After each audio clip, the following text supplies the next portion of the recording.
2026 சட்டமன்ற தேர்தலில் தமிழகத்தில் மன்னர் ஆட்சியை ஒழிக்க வேண்டும் என எடப்பாடி பழனிசாமி தெரிவித்துள்ளார்.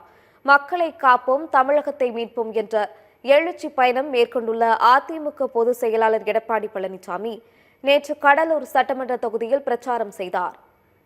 ரெட்டிச்சாவடி, மஞ்சக்குப்பம், டவுன்ஹால் பகுதியில் ரோட் ஷோ நடத்திய அவர் மக்களிடையே பேசினார். அப்போது அதிமுக ஆட்சியில் கொண்டுவரப்பட்ட விலையில்லா ஆடு, மாடு, கோழி வழங்கும் திட்டம் போன்றவற்றை திமுக அரசு நிறுத்திவிட்டதாக குற்றம் சாட்டினார்.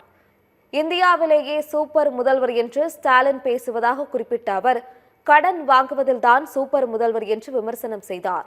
மொத்தம் 4,38,000 கோடி ரூபாய் கடன் வாங்கப்பட்டுள்ளதாக எடப்பாடி பழனிசாமி குற்றம் சாட்டினார்.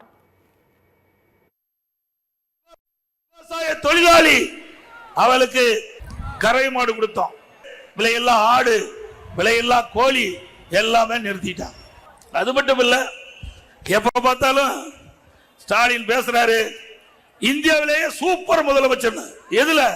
கடன் வாங்குவதில் சூப்பர் முதலமைச்சர்.